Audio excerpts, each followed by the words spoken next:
आप देख रहे हैं प्रेस कॉन्फ्रेंस दिबांग के साथ। इस प्रेस कॉन्फ्रेंस में मेहमान से पूछा जाएगा हर जरूरी सवाल। नमस्कार, प्रेस कॉन्फ्रेंस में आपका स्वागत है। मैं हूं दिबांग। प्रेस कॉन्फ्रेंस में आज मेरे साथ वरिष्ठ पत्रकारों का पैनल और एक खास मेहमान, वो सेनापति जो अच्छे बुरे वक्त में लंबे समय तक अपनी महारानी के साथ रहे, सेवा करते रहे, मेवा पाते रहे। अब बड़ी लड़ाई सामने है तो उन्हें अपनी महारानी में खामियां नजर आ रही हैं। पूछेंगे कि यह बगावत किस बड़ी रणनीति का हिस्सा है। हमारे साथ बीएसपी में कद्दावर नेता रहे स्वामी प्रसाद मौर्य, आपका स्वागत है। बहुत बहुत धन्यवाद। आपसे सभी जरूरी सवाल होंगे, लेकिन उससे पहले ये रिपोर्ट। बहुजन समाज पार्टी में मायावती के बाद अगर कोई जाना पहचाना चेहरा था तो उसका नाम था स्वामी प्रसाद मौर्य। 7 साल पुरानी इस तस्वीर में मायावती के पैर छूते नजर आ रहे मौर्य अब बागी हो गए हैं। अगले साल होने वाले यूपी विधानसभा चुनाव के पहले बीएसपी छोड़ते हुए मौर्य ने मायावती पर दलित नहीं बल्कि दौलत की बेटी होने का आरोप जड़ दिया। ऊंची दामों को बोल बोल करके टिकट बदले जा रहे हैं और एक एक सीट पर कितनी कितनी बार टिकट बेचा जाएगा, टिकट नीलाम किया जाएगा, इसका भी कोई इंतहा नहीं रह गया है। यूपी के प्रतापगढ़ में जन्मे स्वामी प्रसाद मौर्य 62 साल के हो चुके हैं। उन्होंने 1996 में पहली बार उत्तर प्रदेश के पदरौना से विधानसभा चुनाव जीता था। उसके बाद से वो 4 बार विधायक रह चुके हैं। मायावती की सरकार में स्वामी प्रसाद मौर्य ने कई अहम मंत्रालयों की जिम्मेदारी संभाली है। मौर्य के परिवार के कई लोग भी राजनीति में हैं। स्वामी प्रसाद मौर्य अभी विधानसभा में विपक्ष के नेता की भूमिका में थे। सवाल ये है कि क्या यूपी चुनाव से पहले मौर्य विपक्ष से हटकर सत्ता पक्ष का हिस्सा बनेंगे? मौर्य जी क्यों छोड़ा आपने, क्या परेशानी है आपको? बड़ा खेल क्या है? क्योंकि इस देश के दलितों और पिछड़ों को सम्मान स्वाभिमान की जिंदगी गुजर बसर करने, सत्ता शासन में हिस्सेदार बनाने तथा विकास की मुख्य धारा में खड़ा करने की नीयत से मानवर कांशीराम साहब जी ने सामाजिक परिवर्तन आंदोलन के रूप में बहुजन समाज पार्टी का गठन भारतीय संविधान निर्माता बाबा साहब डॉक्टर भीमराव अंबेडकर के मिशन को ध्यान में रखते हुए विचारों पर आधारित पार्टी का गठन किया था। और मानवर कांशीराम जी ने अपने जीते जी सुश्री बहन मायावती जी को अपना उत्तराधिकारी भी बनाया। लेकिन मानवर कांशीराम जी के निर्माण के ठीक बाद जो मानवर कांशीराम जी का मौलिक नारा था, जिसकी जितनी संख्या भारी उसकी उतनी हिस्सेदारी, को इन्होंने बदल दिया और कह दिया कि जिसकी जितनी तैयारी उसकी उतनी हिस्सेदारी का मतलब साफ स्पष्ट हो गया कि जो सुविधा संपन्न लोग हैं उनको प्राथमिकता मिलेगी। और आज चूंकि सुश्री बहन मायावती जी मानवर कांशीराम जी के विचारों और बाबा साहब डॉक्टर अंबेडकर के मिशन की हत्या कर रही हैं, इसीलिए बहुत समझाने बुझाने के बाद जब उनके रवैये में कोई बदलाव नहीं आया, गाड़ी पुनः पटरी पर नहीं आई, तो मेरे पास इसके अलावा कोई विकल्प नहीं था। तो एक तरीके से आप हार गए। क्योंकि वह हमारी राष्ट्रीय अध्यक्ष रही हैं, तो स्वाभाविक रूप से जो घर का मुखिया होता है उसका सम्मान करना पड़ता है। और इसीलिए 2012-2014 के परिणाम के बाद मैंने बहन जी से समय लेकर के 31 अगस्त 2015 को 1 घंटे की लंबी वार्ता की, सारे तथ्यों को प्रस्तुत किया। हमने कहा कि माननीय बहन जी, आप 4 बार मुख्यमंत्री रह चुकी हैं, आपको पैसे किसी प्रकार की कमी नहीं है, पार्टी चलाने के लिए भी अब इतने ज़्यादा कार्यकर्ताओं का सहयोग आता है कि अलग से आपको लेने की आवश्यकता नहीं है। हमें 2017 में सरकार बनाना चाहिए, क्योंकि बहुजन समाज पार्टी के लिए वो डू और डाई का चुनाव है। 2012 की हार, 2012 में 80 पर ठहराव, 2014 में 0 पर आउट, और इसलिए अब बहुजन समाज पार्टी के अस्तित्व का मामला है। इसलिए हमें मजाक नहीं करना चाहिए। कार्यकर्ताओं के सम्मान में मानवर कांशीराम जी के विचारों पर, बहुजन समाज पार्टी के विचार जो जहां पर आधारित हैं, बाबा साहब डॉक्टर अंबेडकर का मिशन, वो कहीं उसकी हत्या न हो जाए, इसलिए पहले सावधान हो जाना चाहिए। आप जो बात कर रहे हैं मौर्य जी, वो इसलिए खोखली लगती है क्योंकि आप तो बने हुए थे नेता प्रतिपक्ष। आपको मुश्किल थी, आप इस्तीफा देते, पार्टी के अंदर ही रहते, वहां रह के लड़ते। आपने पूरा सुख भोगा, आखिर तक भोगा, भोगते रहे, और अब आप लंबे लंबे भाषण दे रहे हैं। मैंने आपको पहले ही अवगत कराया कि 2012 के पहले ये रोग नहीं था। जब 2012 के बाद ये रोग चला, 2014 में महारोग हो गया और आज ये कैंसर बन गया, इसलिए मैंने प्रतिकार करना उचित समझा। आप इस्तीफा देकर अलग क्यों नहीं हुए? 12 से आपको लगता है कि हो रहा था, क्यों नहीं आपने अपना विरोध जताया? जहां पर मैंने 20 साल का एक लंबा समय बिताया है, सबसे पहले मैंने अपने नेतृत्व को समझाने की कोशिश की। अगर रवैये में बदलाव हो जाए तो हमको बहुजन समाज पार्टी की छोड़ने की नौबत नहीं आती। ऐसा तो नहीं है कि ये आरोप पहले नहीं लगे हैं, लोगों ने इस्तीफा दिया ये सब कहते हुए, तब तो आप पार्टी का बचाव करते रहे। आपका भी जो चेहरा इतना साफ नहीं है, आप दोनों तरफ से खेलते रहे। अगर दोनों तरफ से खेलते होते तो अलग से बैठक करके इन चीजों पर अंकुश लगाने, रोक लगाने की बात मैं माननीय बहन जी से नहीं करता। 2012-2014 के दुष्परिणाम बहुजन समाज पार्टी के कार्यकर्ताओं के लिए हताशा, निराशा का विषय बन गया था। इसलिए हर हालत में 2017 में सरकार बनाने के लिए हम प्रयासरत थे, लेकिन उसमें कहीं ना कहीं माननीय बहन जी रोड़ा बन रही थी, उनका मकसद कुछ और था। जुगल किशोर, दद्दू प्रसाद ये आरोप लगाए, तब तो आप डिफेंड कर रहे थे, तब आप बचाव कर रहे थे पार्टी का, आप दोनों तरफ से खेल रहे थे। जब उन्होंने कहा तब आपने कुछ नहीं किया। अब आपको अचानक आपकी नींद खुली है क्योंकि बड़े चुनाव आने वाले हैं।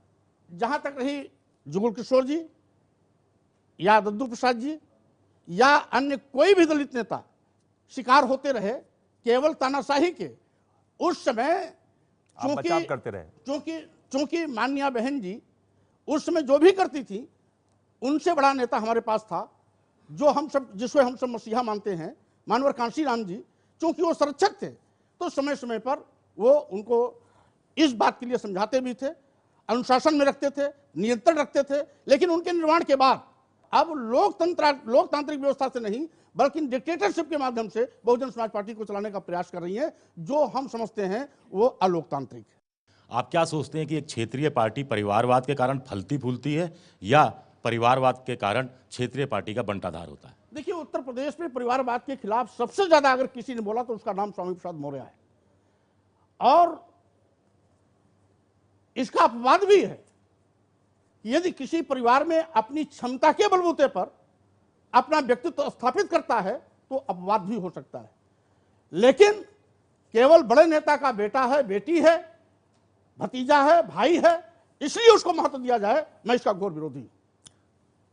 पर आपका बेटा चुनाव लड़ा, आपकी बेटी चुनाव लड़ी, आप चुनाव लड़े, आपकी पत्नी को एमएलसी बना दिया, आपका बेटा चुनाव हार गया, फिर लोकसभा का चुनाव लड़ा। ये परिवारवाद में नहीं आता क्योंकि आपके बेटा बेटी आपकी पत्नी है।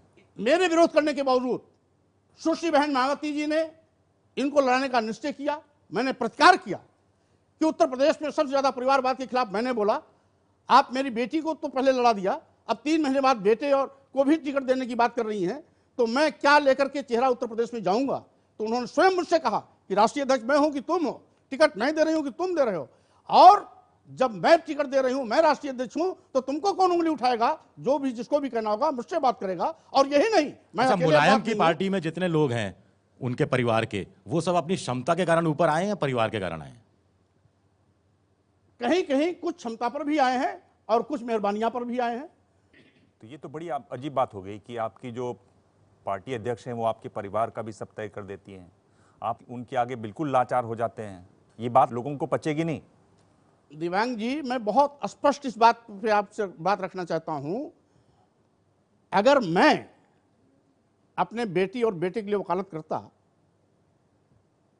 तो समाजवादी पार्टी जिसकी उत्तर प्रदेश में सरकार है, उसके राष्ट्रीय अध्यक्ष श्री मुलायम सिंह यादव के खिलाफ मैनपुरी चुनाव लड़ने के लिए नहीं भेजता, कोई सेफ सीट खोजता। लेकिन जब सुश्री बहन मायावती जी ने कहा कि चूंकि वहां बहुजन समाज पार्टी का कोई मजबूत प्रत्याशी नहीं मिल रहा है, स्थानीय प्रत्याशी में लड़ना नहीं चाहती क्योंकि समाजवादी पार्टी की सरकार है, कहीं उसको दबा के रखवा दिया जाए या पैसे के बलबूते पर खरीद लिया जाए, इसलिए मैं चाहती हूं कि तुम्हारी बेटी लड़े। मैंने कहा कि माननीय बहन जी, समाजवादी पार्टी के राष्ट्रीय अध्यक्ष मुलायम सिंह यादव के खिलाफ लड़ना उचित नहीं होगा। तो उन्होंने कहा है ये मेरा आदेश है और मिशन के लिए, पार्टी के लिए उसको मैं लड़ना चाहती हूं। हमने कहा जब आपका आदेश है, मिशन और पार्टी की दुहाई दे रही है, तो हमें कोई आपत्ति नहीं। चलिए, एक और बयान है, ये सुन लेते हैं। जब पूरे उत्तर प्रदेश की कानून व्यवस्था ध्वस्त हो चुकी है और पूरा का पूरा प्रदेश अपराध प्रदेश बन गया, बलात्कार, हत्या, डकैती, बैंक डकैती, अपहरण, फिरौती और पत्रकारों पर हमले आम हो गए, यहां तक कि आज समाजवादी पार्टी के विधायक, सांसद, मंत्री भी आज इन्हीं गुंडे माफिया अपराधियों के रास्ते पर चलने का काम कर रहे हैं। और जिस तरीके से अभी ब्लॉक प्रमुख के चुनाव में एक इनके हर्ष फायरिंग में एक बच्चे की जान गई, इससे समाजवादी पार्टी के विधायकों और सांसदों के भी गुंडाराज जाहिर होता है। आप इस बात पर अब भी कायम हैं या आप कुछ बदलाव है? जब मेरी कही हुई बात है तो कायम है। नहीं, आप तो बचाव मायावती का भी पहले करते थे, फिर आपने बदल दिया, तो ये जो आप समाजवादी पार्टी के बारे में आपके यही विचार हैं? वर्तमान प्रवेश में जो मेरा निर्णय हुआ है सुश्री बहन मायावती जी के तानाशाही के खिलाफ, और साथ ही साथ जिस तरीके से टिकट के नाम पर नीलामी चल रही है और बहुजन समाज पार्टी टिकटों के नीलामी का बाजार बन गया है, इसके खिलाफ मैंने एक कदम उठाया है। इसलिए और भी जब जो निशाने पे आएगा मैं अपना निशाना साधूंगा। ये बताइए कि टिकटों की नीलामी की बात आप बार बार कह रहे हैं, कितने में टिकट बिकती है? उसकी कोई सीमा नहीं है, कोई सीमा मतलब असीमित। लोगों के पास असीमित धन थोड़े ही होगा, कुछ यहां तो, तक कि अनुसूचित जात के प्रत्याशियों को भी वर्तमान में यदि किसी का टिकट हो रहा है तो 1.5 से लेकर के 2 करोड़ के बीच में हो रहा है। अब आप अंदाज लगा लीजिए कि जब अनुसूचित जात जनजात के प्रत्याशियों को इतना देना पड़ रहा है तो पिछड़े वर्ग और सामान्य वर्ग के लोगों को कितना देना पड़ता होगा, इसका अंदाजा अपने आप लगाया जा सकता है। पिछड़ों का क्या भाव है? स्वाभाविक रूप से इससे कुछ ज्यादा होगा। कितना? कोई सीमा नहीं है, कितना? जिससे जितना हो सकता है उतना वसूला जाता है। आपने SC ST का तो बता दिया 2 करोड़, OBC का बताने में आप इतना बिदक क्यों रहे हैं? ये मिनिमम हम बता रहे हैं, हम बता रहे हैं, ये मिनिमम ये है और मैक्सिमम पहुंच गया है 10 पर। इस तरीके से 10 करोड़ आप कह रहे हैं? 10 करोड़ सामान्य का 10 तक पहुंच गया है और इसलिए, और OBC का कुल मिलाकर के 1.5-2 से शुरू होता है अनुसूचित जात का और सामान्य तक पहुंचता है 10 तक का।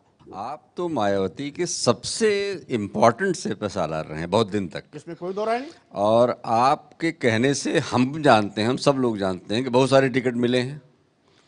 तो क्या आपको क्या कट मिलता था टिकट दिलवाने में, या आपको इल्हाम कब हुआ कि आपको न देके वो डायरेक्ट ही टिकट ले रही हैं? आपको मैं अवगत कराना चाहता हूं कि 2014 पार्लियामेंट से लेकर के आज तक मैंने किसी को टिकट दिलाया ही नहीं, इसलिए कि जिस व्यवस्था से मैं संतुष्ट नहीं हूं उस व्यवस्था को मैं खुद फॉलो। 2007 में तो हिसाब कुछ मिला होगा, 2007 में तो पैसा 2012 के पहले पैसे का लेन देन नहीं था, मैं पहले स्पष्ट कर चुका हूं। नहीं, लेकिन हमको मालूम है पैसे से टिकट मिलता था, आप उसको खंडन कर रहे हैं। उसमें तो पैसे दिए जाते थे तमाम लोगों को। मैं आपके सामने पेश जब तक मानवर कांची राम जी का डंडा चलता था तब तक यह रोग नहीं था। आपको नहीं मिला कभी कुछ? जब से पैसे का खेल चला तब से मैं किसी को भी टिकट दिलाने की वकालत नहीं करता हूं। एक और ये बयान है, उत्तर प्रदेश के मुख्यमंत्री हैं, इनको सुन लेते हैं। मौर्य जी हमारे साथ सदन में नेता विरोधी दल हैं, सामने हम और उनकी कई बार हमारी पार्टी सरकार के लोग उनकी बहुत सी विषयों पर बहस भी होती है। ये अच्छी बात है कि उन्होंने वो दल छोड़ दिया, बहुजन समाज पार्टी छोड़ दिया। अब वो कहाँ जाएंगे, क्या फैसला लेंगे, लेकिन कम से कम मौर्य जी एक मजबूत नेता हैं। मैंने इस बात को सदन on the floor of house कहा था सभी विधायकों के सामने कि मौर्य जी अच्छे व्यक्ति हैं लेकिन गलत दल में हैं। वो बात साफ हो गई। ये आपकी तारीफ कर रहे हैं, आपको चिढ़ा रहे हैं, आपको लुभा रहे हैं, क्या कर रहे हैं? ये आप मुस्कुरा जरूर रहे हैं पहली बार इस शो में। ये पहली बार नहीं, विधानसभा में बहस के दौरान कई बार इस बात को उन्होंने कहा है, चूंकि वो जानते हैं कि जिस तरीके से मैं सरकार का गला दबाता रहा हूं, सरकार की बोलती बंद करता रहा हूं, इसके अलावा उनके पास कोई और शब्द थे ही नहीं। और दूसरी चीज, जो अच्छा होगा उसको अच्छा ही कहा जाएगा। उन्होंने कहा कि एक बेहतर नेता है, मजबूत नेता है, और मैं सदन में इनको कई बार कहा कि अखिलेश यादव जी बहुत भोले भाले हैं, सीधे साधे हैं, लेकिन वो नर्वस हैं, लाचार हैं, बेबस हैं, मजलूम हैं।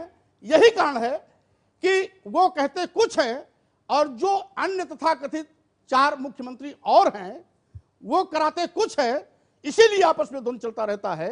कौन है 4 मुख्यमंत्री, किनका नाम आप रखते हैं इसमें? ये सारी बातें बहुत पहले आ चुकी हैं और पुरानी हो चुकी हैं जी। ये जग जाहिर है कि अगर एक मुख्यमंत्री उत्तर प्रदेश में होता तो उत्तर प्रदेश में कानून का राज होता, सरकार की हनक होती और साथ ही साथ जनता आज खुशहाल होती।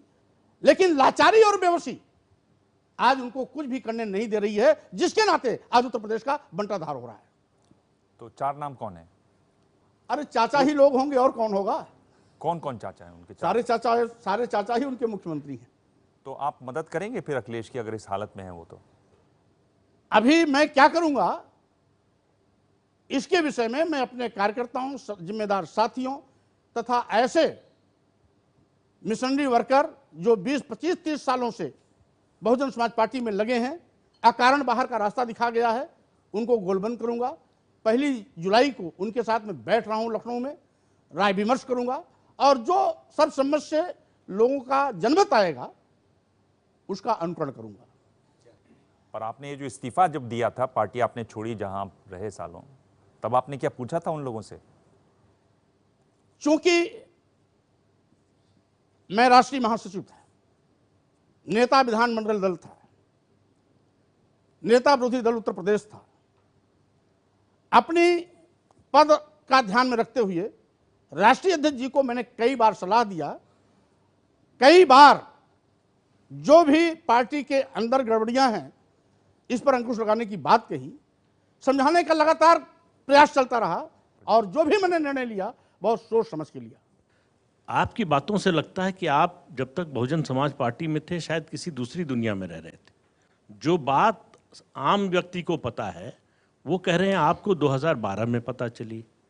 2012 में आपको पता चला कि टिकट बिकता है बहुजन समाज पार्टी में, आप चुप रहे। 2014 में टिकट बिका, आप चुप रहे। तो अभी ऐसी क्या बात हो गई? ये टिकट बिकने का सिलसिला इस चुनाव से पहले तो नहीं शुरू हुआ है। तो आप किस लालच में चुप थे? आप इतनी देर में इतनी बार आपने बाबा साहब अम्बेडकर और कांशीराम जी का नाम लिया है, उनके मिशन की बात की है, लेकिन आप पिछले कुछ महीने से भाजपा और समाजवादी पार्टी दोनों के संपर्क में है। तो क्या बाबा साहब का सपना या कांशीराम जी का सपना समाजवादी पार्टी या भाजपा पूरा करने वाली है? पहली चीज तो आपका आरोप सरासर गलत है। मैं बहुजन समाज पार्टी में था, बहुजन समाज पार्टी में रहते हुए किसी से अभी किसी प्रकार का कोई संपर्क नहीं था। राजनीतिक व्यक्ति के नाते विधानसभा के अंदर जो भी सदस्य आते हैं, किसी पार्टी के हों, कांग्रेस के हों, समाजवादी पार्टी के हों, भारतीय जनता पार्टी के हों, सबसे हलो हाय होता है। लेकिन बाहर लड़ाई हमारी व्यक्तिगत नहीं होती, किसी व्यक्ति विशेष से नहीं होती, हमारी लड़ाई वैचारिक होती है और वैचारिक मुद्दों पर मैं किसी को बख्शने वाला नहीं रहता हूं। किसी भी पार्टी को, चाहे भारतीय जनता पार्टी रही हो, समाजवादी पार्टी रही हो, कांग्रेस रही हो, हम वैचारिक रूप से सबके खिलाफ रहे हैं और समय समय पर हम सबको कटघरे में भी खड़ा किए हैं। इसलिए जब तक हम बहुजन समाज पार्टी में थे 100% ईमानदारी से सुश्री बहन मायावती जी के नेतृत्व में हम काम कर रहे थे, निष्ठा के साथ काम कर रहे थे। लेकिन जब वो निष्ठा देखा कि बेकार होती जा रही है, यहां तक कि सारे के सारे सम्मान केवल दिखावे के लिए रह गए, नेता विरोधी दल, नेता विधानमंडल दल, राष्ट्रीय महासचिव, ये केवल कागजी घोड़े रह गए। और जब सम्मान हमें अपमान में दिखाई पड़ने लगा तो हमने कहा ऐसा सम्मान जो अपमान की जिंदगी जीने के लिए मजबूर करे, हम ऐसी पद नहीं ले सकते हैं। क्योंकि मानवर कांशीराम जी एक पाठ पढ़ाया करते थे, बहुजन समाज को सम्मान स्वाभिमान का पाठ पढ़ाने के लिए यही स्थापित किया था। और सुश्री बहन मायावती जी अनुशासन के नाम पर पूरे बहुजन समाज को गूंगा गुलाम बनाने की कोशिश कर रही हैं, जो हमारी नजर में। लेकिन आप उनके लिए क्यों नहीं खड़े हुए जिनको आपसे पहले अपमानित किया गया? बहुजन समाज पार्टी में अपमानित होकर उनको निकलना पड़ा या निकाला गया, उनके खिलाफ तो आपकी आवाज पिछले 20 साल में सुनाई नहीं दी। आपसी बैठक में हमेशा उसका मैंने विरोध किया और जब जब मैंने कहा, उनसे सीधे कहा कि बहन जी ये अच्छा नहीं हुआ, पार्टी हित में नहीं। आपने ऐसा क्या असल में कहा था कि आज प्रभाव के लिए कह रहे हैं?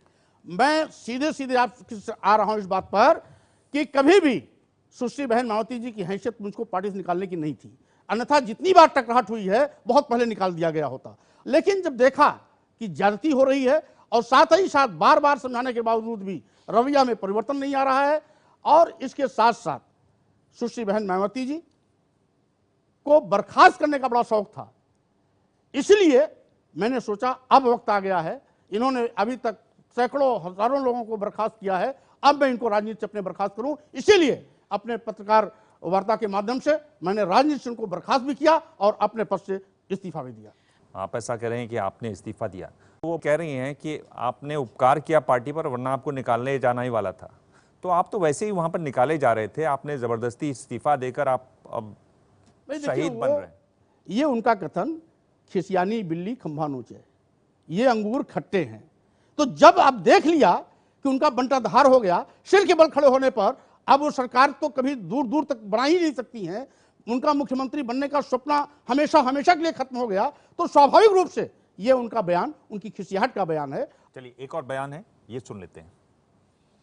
उन्होंने कहा कि मेरे को कुशीनगर से, जहाँ से मैं एमएलए हूँ, मेरे को वहां से टिकट दे दो, मेरे लड़के को ऊंचाहार से, मेरी लड़की को पुरानी वाली सीट से टिकट दे दो। मैंने इनको कहा जब ये मुझसे मिले कि आपने क्या श्री मुलायम सिंह यादव का झूठा खा लिया है क्या कह रहे हैं आपको ये?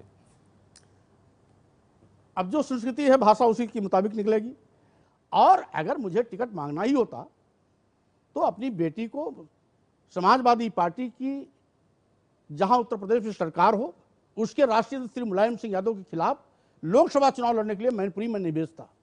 यह भी निर्णय सुश्री बहन मायावती जी का था।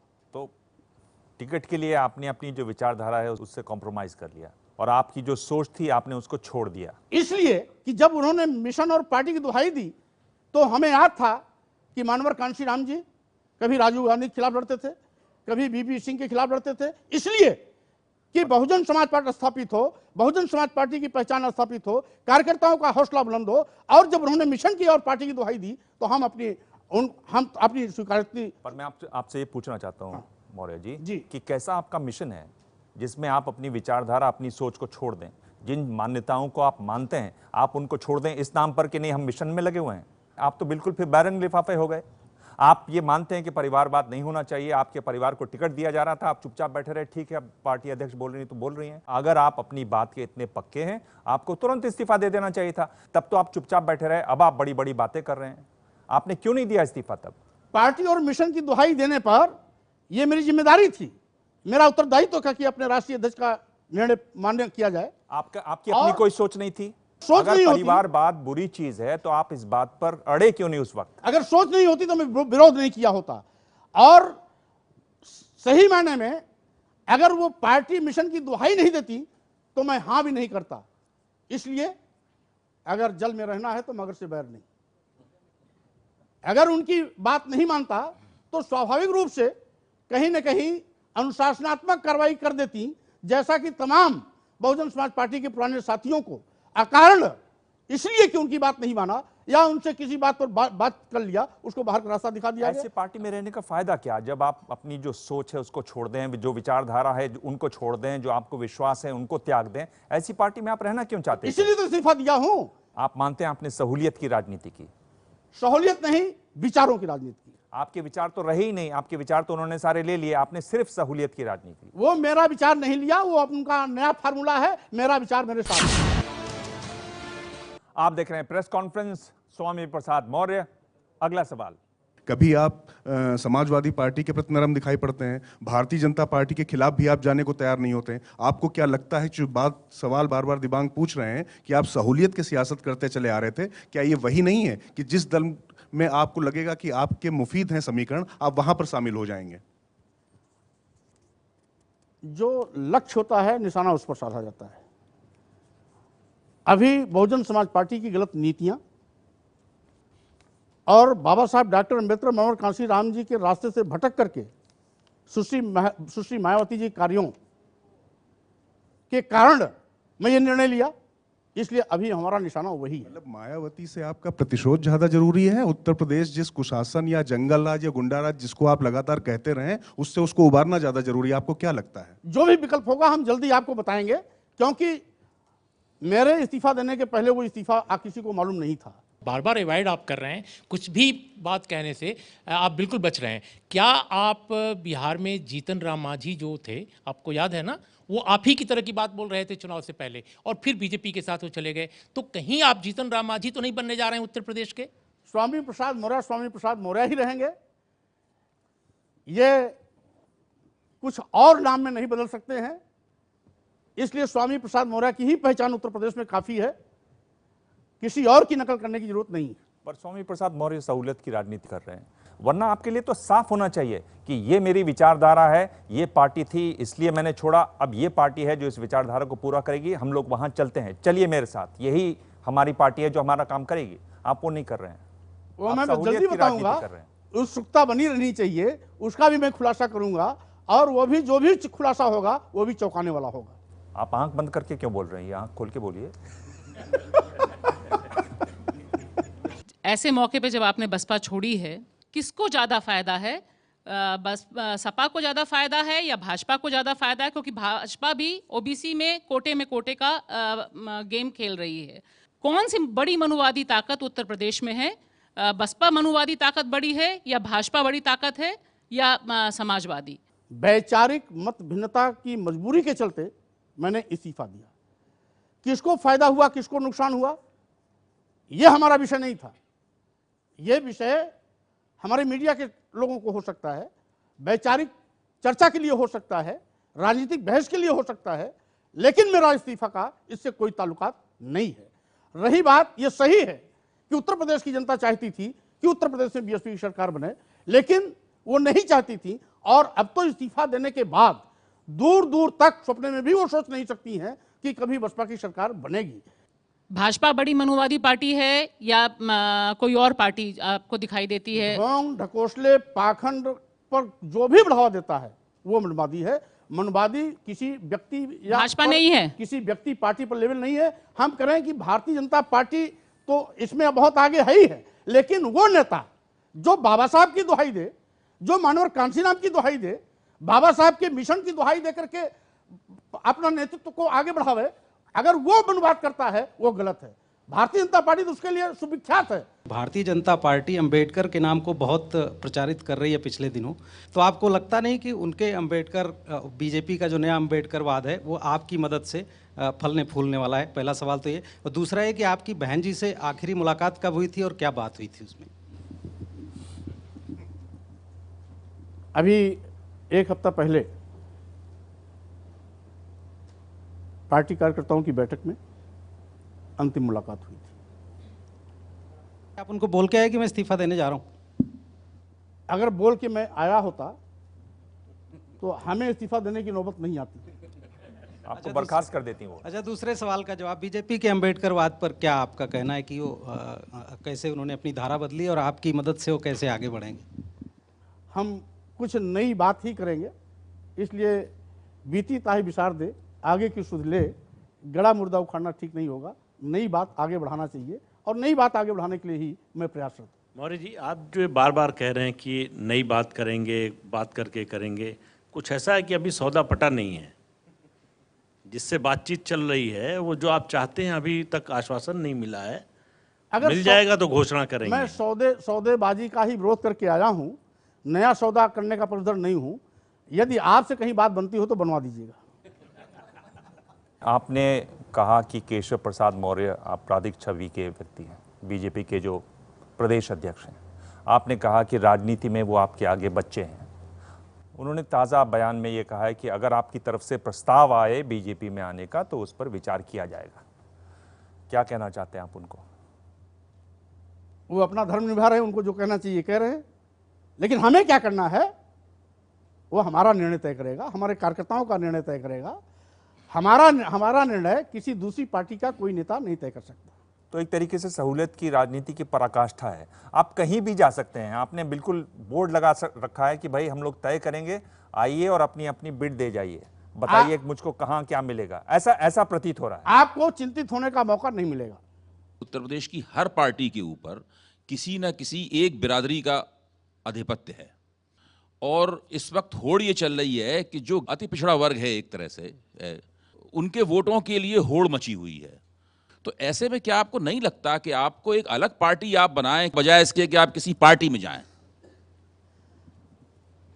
हम अपने प्रमुख साथियों, कार्यकर्ताओं और विधायकों के साथ बातचीत की राय में आपकी भी राय को शामिल करूंगा, और साथ ही साथ सारी बातों को ध्यान में रखते हुए ही कोई निर्णय लूंगा। मौर्य जी, क्या ये बात सही है जो लखनऊ में पत्रकार करते हैं कि आपके जो सारे साथी हैं वो बीजेपी की तरफ जा रहे हैं? आप चूंकि वहाँ पर एक मौर्य प्रदेश अध्यक्ष भी हैं, आपका वहाँ जाना मुश्किल पड़ रहा है। आपकी अखिलेश से बड़ी अच्छी दोस्ती है, आप इसलिए एक असमंजस की स्थिति में हैं। क्या ये बात सही है और ये बात कहाँ तक सही है?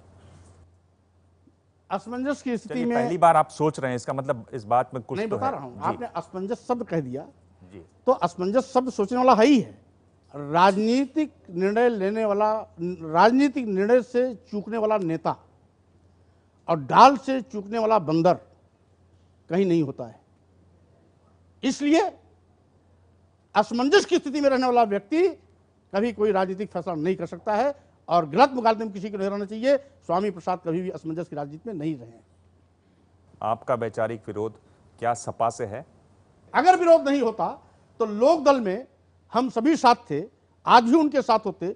जैसे ही उन्होंने समाजवादी पार्टी बनाई वैसे ही मैं अपने को अलग कर लिया, तो स्वाभाविक रूप से विरोध होने के नाते ये निर्णय हुआ था, अन्यथा नहीं होता। क्या आपका वैचारिक विरोध बीजेपी से है? अगर वैचारिक विरोध नहीं होता तो मनुवाद पर सबसे ज्यादा हमला स्वामी प्रसाद मौर्य का नहीं होता। आप सवाल तो का जवाब तो नहीं दे रहे कि किस पार्टी में जाएंगे, लेकिन जो टाइमिंग थी आपकी पार्टी छोड़ने की, उसके कारण ये कहा जाता है कि समाजवादी पार्टी से आपकी बात हो रही थी। वो घटनाक्रम रहा, उनका अपने पार्टी का अंदरूनी मामला था, उससे हमारा कोई लेना देना नहीं। और इस्तीफा देने के बाद कांग्रेस, भारतीय जनता पार्टी, समाजवादी पार्टी या छोटे बड़े अन्य कोई और अन्य दल, किसी भी पार्टी से कोई वार्ता नहीं हुई। अब एबीपी के सर्वे को हम देखें तो अभी जो सर्वे हुआ था उसमें बीएसपी नंबर 1 पार्टी बनकर उभर रही थी। अब जब आपने पार्टी छोड़ दी है, बार बार आप ये कह रहे हैं कि अब वो मायावती की सरकार नहीं बन पाएगी, तो इसका क्या आधार है? जो बहुजन समाज पार्टी का बेसिक कोड था उसमें बहुत कुछ हिस्सेदारी मेरी सहभागिता से थी। जो सभी राजनीतिक पार्टियों की उपेक्षा के शिकार थे उनका विश्वास मेरे पास था।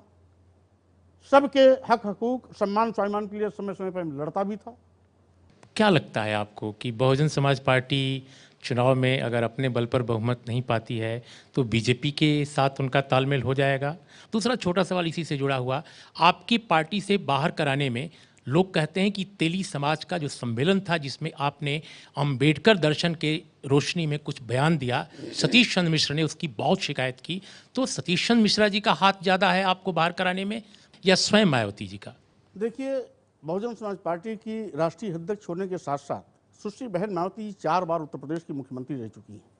इसलिए वो कोई नादान बच्ची नहीं कि उनको कोई बरगला सके या उनसे कोई निर्णय करवा सके। हम समझते हैं जो भी वो करती हैं जानबूझ के करती हैं, किसी के समझाने बुझाने से नहीं करती हैं। इसलिए ये कहना बेईमानी होगा कि किसी के द्वारा ये कराया गया है।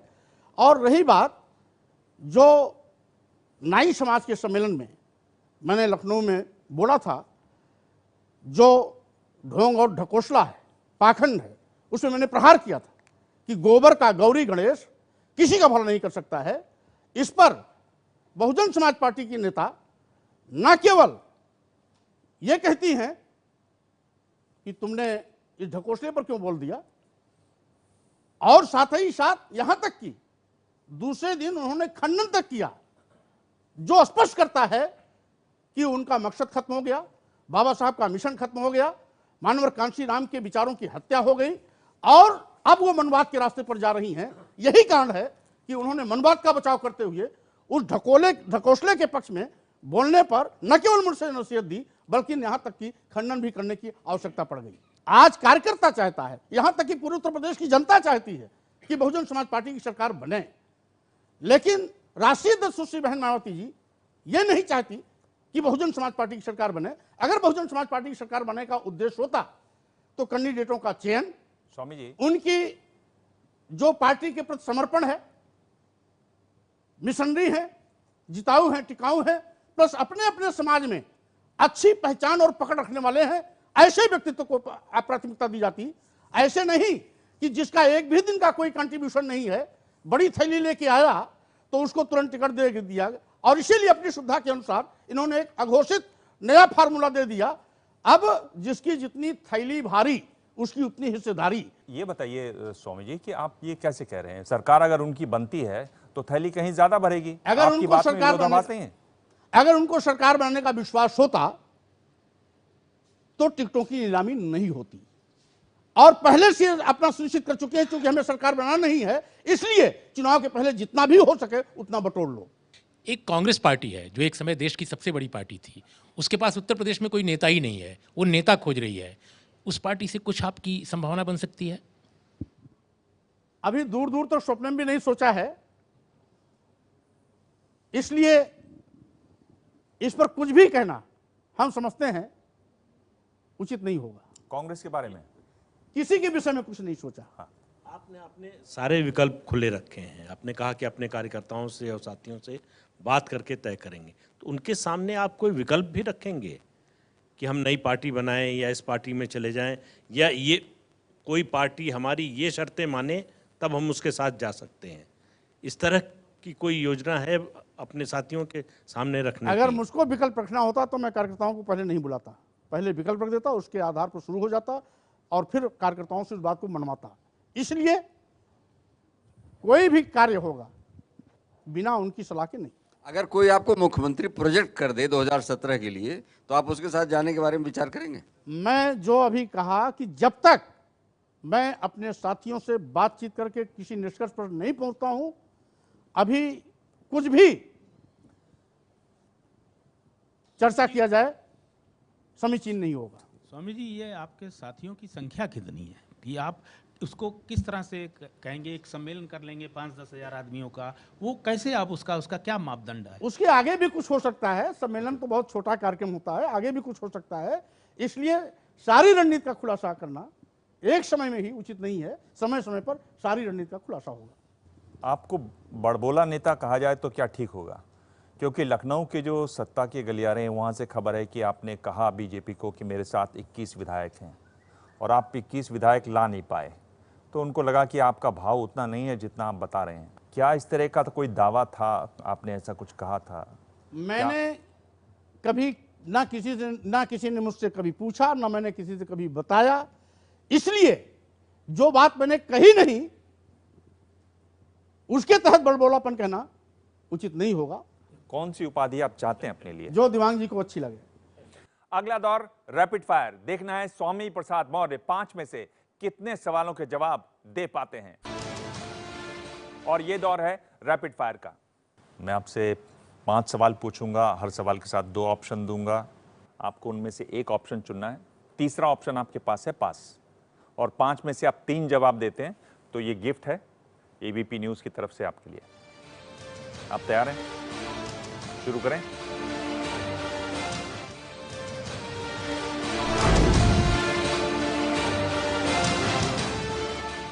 आपकी जो विचारधारा है वो किस पार्टी के ज्यादा करीब है? समाजवादी पार्टी या बीजेपी? बहुजन समाज पार्टी में था तो स्वाभाविक रूप से मेरी विचारधारा बहुजन समाज पार्टी की ही रही है, आज भी मेरे दिल दिमाग में है। नेतृत्व भटका है, इसलिए मैंने एक नया फैसला किया है। जी, तो आपकी जो मौजूदा विचारधारा है वो किस पार्टी के ज्यादा करीब है? मेरी विचारधारा बहुजन समाज पार्टी की ही रही है तो स्वाभाविक रूप से उसके करीब रही है। रही बात समाजवादी पार्टी, भारतीय जनता पार्टी, कांग्रेस कोसों दूर है। तो इसको आप छोड़ दे रहे हैं? पास?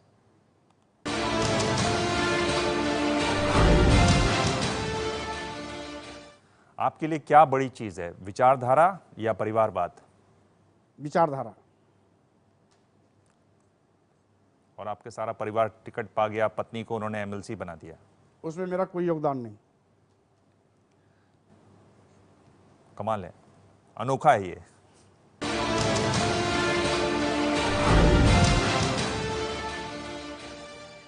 आप किसको ज्यादा बड़ा नेता मानते हैं, मुलायम सिंह यादव को या नरेंद्र मोदी को?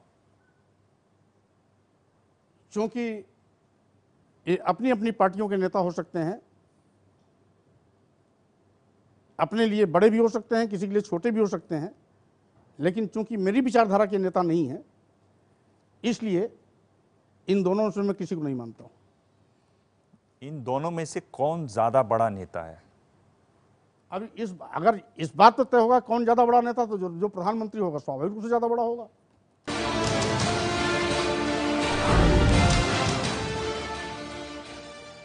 आप केंद्र सरकार में मंत्री बनना चाहेंगे या राज्य सरकार में मंत्री बनना चाहेंगे, यानी उत्तर प्रदेश की राज्य सरकार जो है वहां मंत्री बनना चाहेंगे? अगर आपको मौका मिले तो आप दोनों में से क्या चाहेंगे? इन दोनों में से किसी को मैं नहीं चाहता, मैं कोई तीसरी चीज इजाद करूंगा। नहीं, क्या गवर्नर बनना चाहते हैं आप? मैं पद गवर्नर मंत्री के लिए इस्तीफा नहीं दिया हूं। वैचारिक मतभेद के लिए मैंने इस्तीफा दिया और वैचारिक बात पर आगे चलूंगा, और राजनीति में रास्ते में क्या क्या मिलता है, जो भी मेहनत से मिलेगा, संघर्ष से मिलेगा, उसका स्वागत हो। तो आप इसका जवाब नहीं देना चाहते हैं? अब एक सवाल बचा है, आप जवाब देंगे तो इनाम है आपके पास।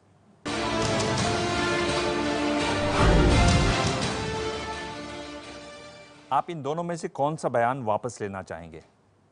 आपने बीजेपी के लिए कहा कि ये देसी आतंकवादी पार्टी है, आपने समाजवादी पार्टी के लिए कहा कि ये गुंडों की पार्टी है। आप कौन सा इनमें से एक बयान वापस लेना हो तो आप कौन सा बयान वापस लेना चाहेंगे? दोनों में से कोई नहीं, जो कहा सो कहा। देख लीजिए, दरवाजे न बंद हो जाएं बयानों के चक्कर में। आपने 5 में से सिर्फ 2 ही जवाब दिए हैं। कोई बात नहीं, आप न समाजवादी पार्टी में जाएंगे, न बीजेपी में जाएंगे, न कांग्रेस में जाएंगे। ये अभी साफ किसी भी राजनीतिक फैसले पर विचार नहीं हुआ है। मैं अपने सभी जिम्मेदार साथियों के साथ बात करके ही कोई फैसला करूंगा और उसके बाद ही उस फैसले को सुनाऊंगा। अभी सभी प्रकार के